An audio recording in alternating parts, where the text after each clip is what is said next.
Imagine a world map draped in the familiar blue and yellow of the Swedish flag.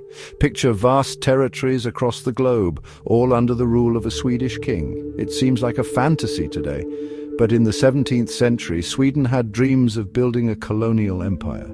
This essay will explore why those dreams never became a reality. We will journey through Sweden's history, examining its ambitions, limitations, and ultimately its choice of a different path.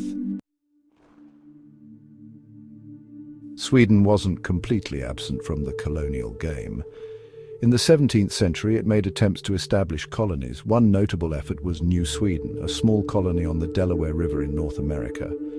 Founded in 1638, it offered hope of riches from fur trading. However, this dream was short-lived.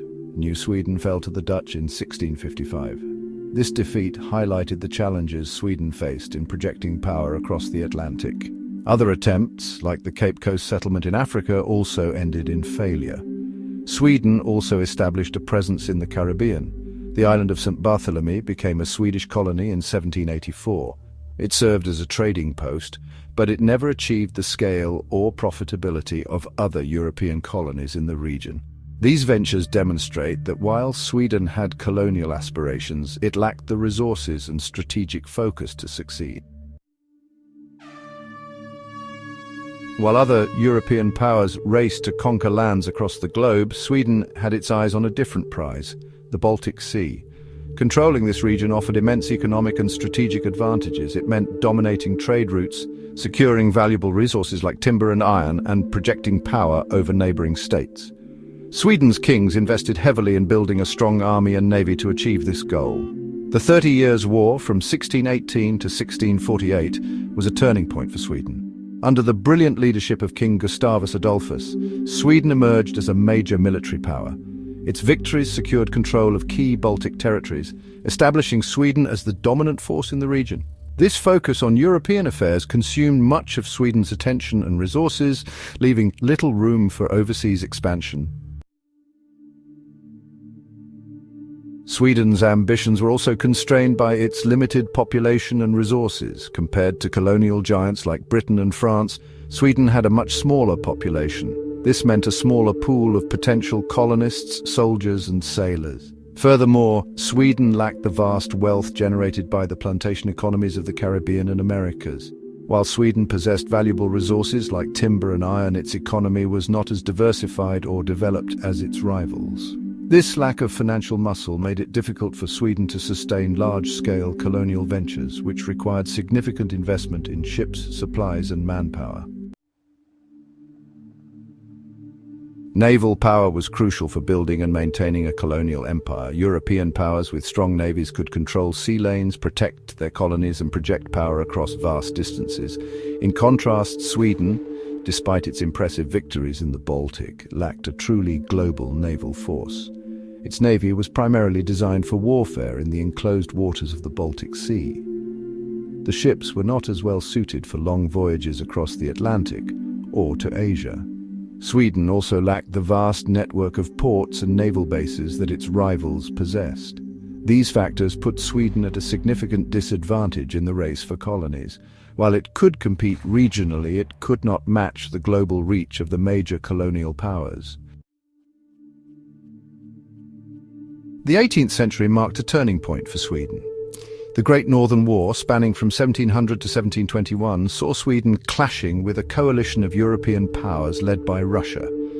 This conflict ended in a crushing defeat for Sweden, causing it to lose its Baltic Empire and its status as a great power. This defeat forced Sweden to reassess its foreign policy. It abandoned its expansionist ambitions and adopted a policy of neutrality. This new approach aimed to preserve Sweden's independence by avoiding entanglement in major conflicts. Sweden focused on domestic development, promoting trade and maintaining peaceful relations with its neighbors. This shift towards neutrality marked a significant departure from Sweden's past and laid the foundation for its modern identity. Today, Sweden is known for its high standard of living, its commitment to social welfare, and its peaceful foreign policy. It is a strong advocate for international cooperation and plays an active role in global affairs, particularly in areas like development aid, peacekeeping, and human rights. While Sweden does not have a colonial past to grapple with, it recognizes the importance of addressing the legacies of colonialism and promoting global justice. Sweden's experience demonstrates that a nation can be a significant player on the world stage without resorting to colonialism.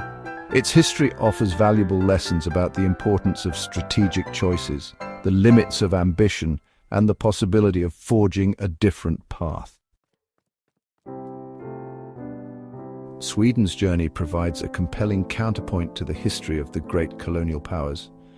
Despite early ambitions, a combination of factors prevented Sweden from building a vast empire. Its focus on European power, limited resources, relatively small population, and ultimately, its strategic shift towards neutrality shaped a different destiny. Rather than acquiring overseas colonies, Sweden concentrated on regional dominance in the Baltic Sea and, in its modern era, on building a prosperous and equitable society.